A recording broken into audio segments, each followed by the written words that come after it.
Hallelujah, maayong gabi mga kaisunod ko kigalaan. Dito na usab kita sa pag-resolve ni nakakaroon sa gabion, mahitungod na sa usa ka proposition nga gilabyog na sab kanato, no? Nga nagkanayon resolve that the wicked is not to be annihilated but to be punished in the lake of fire forever according to the Bible. So niningtak na ang mga kaisunod ko kigalaan, akong gigreet unas tanan, no? Basi wala pa ka nakasubscribe sa kuha nga YouTube channel, palihog pag-subscribe nini mga kaisunod ko kigalaan, adun ang kamoy daghan nga makatunan dinhi o madunggan nga mga pagdasig ka na to, mga pagtudlo ka na to, gikan sa pulong sa Dios. Akong i-greet ang tanan ako mga subscribers, mga viewers, diehard followers, mga avid listeners, likers and sharers of my videos, visitors to my channel, brothers and sisters in Christ, bisan pa mga akong mga colleagues sa Southern Philippines Medical Center. Ako usab nga gigreet, ako nang hinaot nga naa kamo sa mga mayong mga panglawas nini nga takna karon sa kagabion sa atong pagpamalandong sa iyang mga pulong. Again, welcome back sa ko nga official YouTube channel What the Bible Says God Says. Sa ako nang gikaingon, sumala sa to ang nabatasan na samtang kita mag-resolve ko sa ka biblical issue, mga kaigsoonon ko atong background o sa ka langit nun nga awit, mga kaigsoonon ko nining takna karon sa kagabion samtang kita magapadayon.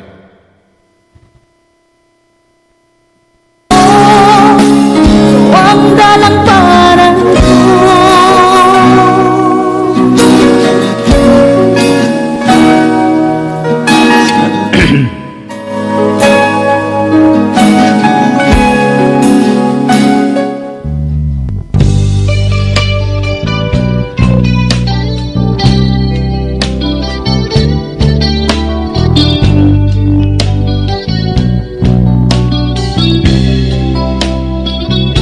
Bisan nasa tamuad to mga kaigsuonan, ang Dios nasayod. Nalilong kami mo, Mahibalaan tas Ginoo mga kaigsuon ko bisa kung sa atong buhaton.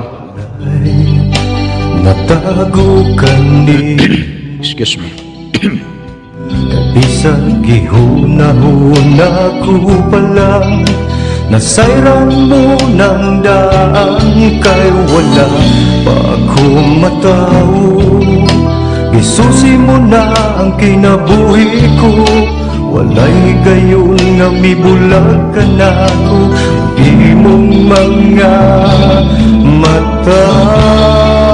Okay, dito maglangay mga kaison ko kikilaan. Again, akong i-recap ang atong proposition, ang atong i-resolve na intak na karon sa gabi. We resolve that the wicked is not to be annihilated but to be punished in the lake of fire forever according to the Bible. Kung sabi ni siya pa, akong pamatudaan mga kaison ko kikilaan nga ang mga taong lautan human silang kamatayon, dili sila mawala. Kung dili, anaa sila, banhawon sila sa Dios, unya dayon silutan sila sa linaw nga kalayo sa impierno, sumala sa mabasa sa Biblia.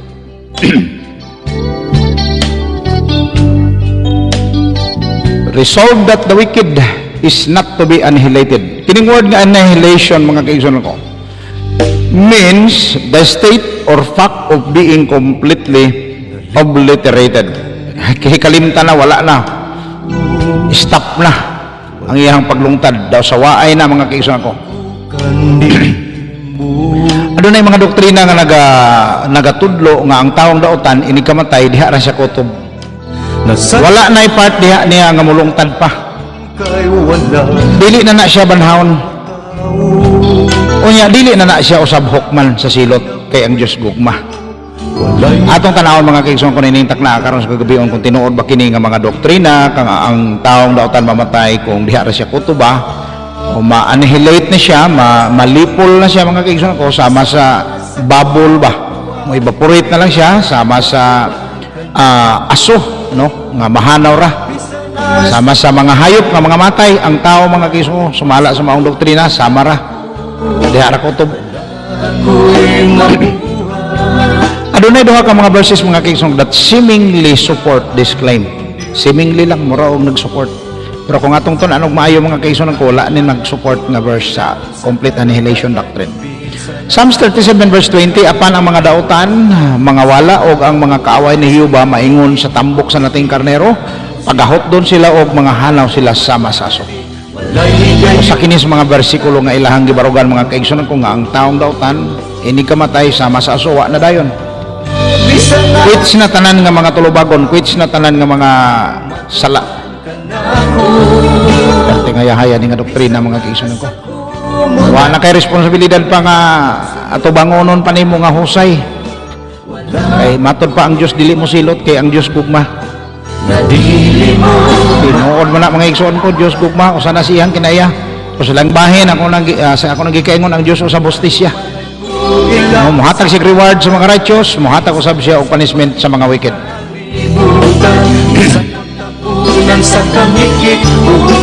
Okay, kaduha nga verse mga kaigsoon ko seemingly supports this claim. Complete annihilation doctrine. Obadias 16, kaingon nga kamo nagainom ibabaw sa akong balaan nga bukid, sa mao nga pagkaagi ang tanang mga nasod manginom sa walay paghunong. Oo, sila manginom og motulon og mahimo nga daw wala sila mga tawo. Kiningod mga kaigsoon ko nga mahimo nga daw wala sila mga tao. Mao na ilahang gihawiran nga mga praise mga kaigsunan ko. Actually, kini nga mga praises mga kaigsoon ko, mga wala, mga hanaw, mga himo nga daw wala kamo mga tao refers to the present condition of the wicked with reference to God's present indignation against Edom. Nagahisgot ni mga kaigsunan ko kini nga mga praises, nagahisgot ni sa mga expression kini sa kasuko sa Dios ni adtong higayuna. Mga kaigsunan ko, presente nga kaligot-got kasuko sa Dios batok kang Edom. Nakaila mo kung kinsa si Edom? Edom mo na si Esau. Mao na yung kamagulang ang anak ni Isaac nga nagbaligya sa iyahang birthright nga to sa iyahang manghod nga si Jacob, iyahang kaluha. Nasuko ang Dios mga kaigsunan ko, nini nga mga kaliwatan sa mga katauhan, mga Edomites. Gignan siya nga mga hanaw kamo, mga wala kamo. Contextually, these verses do not refer to the future retribution of God in the last days, but on the present indignation of God against the wickedness of Edom. Sa ako nang gikaingon, present, mao ang gisgutan, ang kaligot-got, ang kasuko ni sa Dios, present tense mga kaigsunan ko, wala ni maghisgot sa future na judgment day, future nga resurrection o future things mga kaigsunan ko, wala maghisgot sa malabot nga kapanahonan adlaw sa paghukom. Kung dili, presente ni nga kaligot-got o kapungot sa Dios. Ang word nga retribution mga kaigsunan ko means the receiving of rewards or punishment, especially in the life, in the hereafter. Kini nga mga verses mga kaigsunan ko, literally speaking, nagapasabot kini siya mga kaigsunan ko og removal from off the earth of the wicked. I-remove ba sa Ginoo? Mga wala kamo, mga hanaw kamo daw, so wala kamo mga tao. Buti pasabot ani nga mga verses mga kaigsunan ko, i-remove sila sa Dios tungod sa kapungot sa Dios, i-remove sila sa Dios ni ining kinabuhian, ni ining kalibutan na. Kung atong i-paraphrase mga kaigsunan ko, kini nga mga phrases atong i-paraphrase. Mga wala kamo, mga hanaw kamo, daw sawa kamo mga tao. In other words, ang iyang buti pasabot ni ini, mga matay gayud kamo. Tungod sa inyong pagkadautan, tungod sa inyong pagkamakasasala, mga matay gayud kamo. And of course, I believe 100% nga mao gayud kini ang buti pasabot nini nga verse mga kaigsunan. Why? Because in the time of Jesus, kini nga praise mga kaigsunan ko sa makadaghan kini giusab o gisulti sa atong Hesus Kristo nga mga matay gayud kamo kung dili kamo maghinulso sa iyong mga sala. Example, Lucas 13 versikulo 3, nagingon ang atong Ginoo, sultihan ko kamo gawas kung maghinulso kamo sa inyong mga sala, mga matay gayud kamo. So, maugid ni mga kaigsunan kaambot ipasabot sa Salmo 37 versikulo 20 o Obadias versikulo 16. Mga hanaw, mga matay, mga wala, daw sa wala kamo mga tao, buti pasabot mga matay kamo. So present indignation ni mga kaigsunan, dili ni siya future retribution. Wala maghisgot din ang Biblia mga kaigsunan ko kung imong tanaw ng konteksto og sa mga butang nga umalabot no in the last days. Okay. Para maglami gini atong discussion mga kaigsunan ko for the sake of argumentation. Mo nagingon mga kaigsunan ko sa mga discussion, granting without accepting the fact that the wicked shall be annihilated. Ibutang ta nga tinuod ning annihilation nga doktrina nga ang mga taong dautan inig kamatay wala na. Tinuod ning nga doktrina. Question mga kaigsunan ko, what is the use of the resurrection if after all they will just be annihilated? Kung sa may kapuslanan sa panagkabanhaw, aduna magay panagkabanhaw mga gisgutan sa Biblia, gikan sa daang tugon hanto sa bagong tugon, naghisgot ka ng Biblia nga adunay panagabanhaw, o galos tanang sikta karon sa atong kapanahon nagtuo magayod nga adunay panagabanhaw. Pangutana, unsa may kapuslanan sa panagkabanhaw kung tinuod ang doktrina sa annihilation, intahay banhaw sa Dios nga walaon ra po dayon. Nonsense nga doktrina mga kaigsunan ko. Banhawon sa Dios, unya walaon ra po dayon. The word resurrection is coming back to life. Mo na ibot pasabot, banhawon i-coming back, ihatag kanila balik ang kinabuhi, ang consciousness, nya walaon ra po dayon. Ngi. Why kapuslanan, nonsense kaya nga doktrina mga kaigsunan ko. Resurrection is coming back to life, meaning God is going to restore back the consciousness sa kataong patay na, especially particularmente sa wicked nga person nga atong gisgutan ining takna karon sa kagabion. Follow-up question mga kaigsunan ko. What is the very purpose of God in restoring back the consciousness of the wicked? Unsa may purpose Ginoo nga ibalik ba niya ang consciousness sa wicked? Tubag, for God to be able to implement His punishment against the wicked.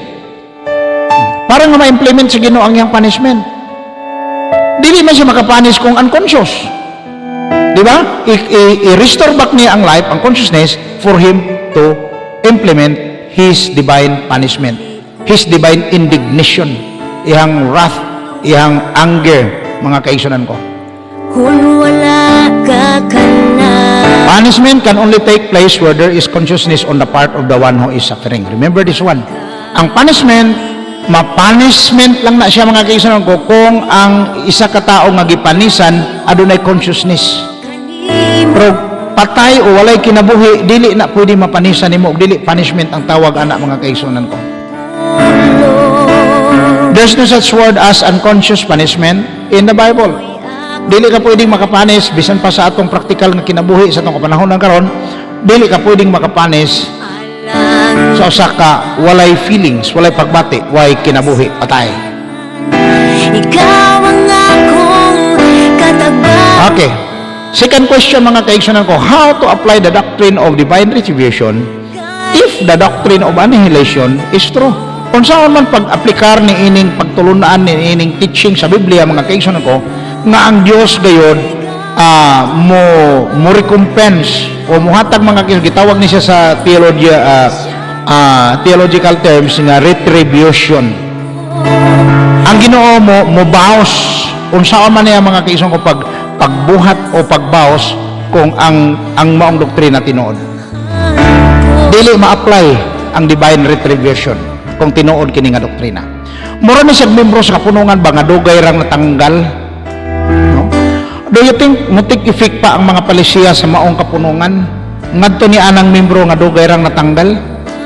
Example lang tamos mga palisiya sa atong kapunungan karon, first offense multa 1,000 og maka-absent ka, ikaduhang absent mga kaigsunan ko, second offense 2,000, ikatulong absent, third offense 3,000. Do you think mga kaigsunan ko nga usa ka tao nga tanggalado na dili na membro sa maong kapunungan mga kaigsunan ko, mutik effect pa ni siya nga mga palisiya ngadto kaniya? Di ba dili na ni mutik effect, tanggalado na siya? Disemestro mga kaigsunan ko sa doctrine of retribution. Dili ma-serve, dili ma-apply ang doctrine of retribution mga kaigsunan ko kung dili i-restore back ang ilang life o ang consciousness usab diha ni ana. Very the same mga kaigsunan ko sa Biblia. Kung wala o nato ang mga taong daotan inig kamatay nila, ini gitawag nga annihilation, walaon. Question, unsaon pa man pag take effect sa silot sa Dios, bato kanila. Di na sila masilutan, hayahay pas pulis. Kung ang taong daotan mga kaigsunan inig kamatay nila, dihar sila kutubog mahanaw na, di na sila masilutan, perting hayahaya. Diba? So dili tinuod ni nga doktrina mga kaigsunan ko, ayaw mo tuo kay basig mo kumpiyansa ta. Kay kung ako'y taong daotan, makadungog ko ani nga doktrina nga ini kamatay nako. Di nako banhawon sa Ginoo, banhawon magaling ko, di nako silutan kay God is love. Walao na lang ko dayon niya, wa na ko'y feeling, wa na ko'y consciousness. Hay kayo. Di na lang ko mangalagad sa Ginoo. Di ba? Pero mga kaigsunan ko atong makitaan sa Biblia, daghay na nga impierno mga kaigsunan ko sama ni atong dato nga naagid kaniya ang consciousness, wala gid nawala. Kaya unsa man lagi og panis mga kaigsunan ko, wala kay feeling. Unsa man nimo og pakabati sa kainit sa siga sa kalayo, kung wala na kay pagbati. So naagid ang consciousness in the part of the one who is suffering. Mo na gitawag nga punishment mga kaigsoon ko. Sa Biblia adunay daghang bersikulo nga ang Dios mo panis gayod mga kaigsoon ko. Sa ato na nang nahisgutan sa unahan. Maingon nga sigurado ang Dios mo hatag og reward sa mga matarong. Ingon usab ni anak ka sigurado ang Dios mo silot sa mga taong dautan. Di man ini. Sigurado di siya mo reward sa matarong, sigurado po siya mo silot sa dautan. Puro na sigurado mga kaigsoon ko. God is going to punish. Digi why maka-eskapo nga wicked mga kaigsoon. Ang tanan gyud mapanisan. Kay gani hasta ang nangamatay banahon na niya mga kaigsoon ko tagaag feeling consciousness para nga ma-feel good nila mga kaigsoon ko ang punishment. Word punish was repeated 81 times in the Bible. Why labot ang punish nga past tense o ang punishment nga noun. Verb lang siya nga punish 81 times in the Bible. One in the Old, one in the New. Mosaic ko verse mga kaigsoon kong example nga God will punish, Leviticus 26:18. And if you will not hear yet all this hearken unto me, then I will punish you 7 times more than your sins. Tanawa mo, punish ka rin Ginoo 7 times. Hebrews 10:29, sa inyong pag-unahuna sa pagkalabi pa ka mabugat gayud sa silot nga mahiaguman sa tao nga magayatak sa anak sa Dios o magapakawalay bili sa dugo sa pakigsaan. Labi pa ka mabugat gayud nga silot. Adunay labi nga pagkagayud ka mabugat nga silot nga gisgutan sa Biblia. In the other hands mga kaigsoon, the very reason why wicked are not to be annihilated is because God is a just God. Sa lain nga bahin, justisya manggod siya God, and since God is a just God, He will surely therefore recompense the wicked and the righteous, meaning He will give an equivalent return for what we have done while still living here on this earth. Revelation 20 verse 13 nag-ingon ang Biblia, o ang dagat mitugyan sa mga patay nga diha kaniya, o ang kamatayon o ang Hades mitugyan usab sa mga patay nga diha kanila, o ang tanan gipanakukman pinasikad sa ilang mga binuhatan. 2 Corintios 5:10, kay kitang tanan kinahanglan magapangatubang sa hukmanan ni Kristo aron matagos sa magadawat sumala sa nabuhat sa iyang lawas, maayo reward o daotan punishment. Question: what is the nature of this punishment nga gisgutan sa balaang kasulatan? Bato kanila nga mga wicked mga kaigsoon ko sumala sa mabasa nato sa Biblia. Unang tubag, Hebrews 6:1 nga to sa 2 nagingon, therefore leaving the principles of the doctrine of Christ, let us go on unto perfection, not laying again the foundation of repentance from dead good works and of faith towards God. Verse 2, the doctrine of baptism, the laying on of hands, and the resurrection of the dead, and of eternal judgment. Adunay gisgutan dinhi mga kaigsoon mga principal doctrines of Christianity. Mga una nga pagtulunan nga kinahanglan imong mahibaw-an kung mga lagad kas Ginoo. Usa na diha mga kaigsoon ko kini gitawag nga eternal judgment. God's judgment is eternal. Eternal to the righteous, eternal to the wicked mga kaigsoon ko. Ang Dios ako nagikaingon, justisya, walay impartiality, patas, walay pabor-pabor mga kaigsoon ko. Since the very nature of this judgment is eternal, righteous now is entitled to receive eternal life, and at the same time, on the other hand, the wicked also is entitled to receive eternal damnation. Okay? Patas, walay pabor-pabor, eternal life, righteous, eternal damnation sa mga wicked. Puro ba nga doon na eternal damnation? Mark 3:29, but he that blaspheme against the Holy Ghost hath never forgiveness, but is in danger of eternal damnation. Follow-up question, where are they to be damned?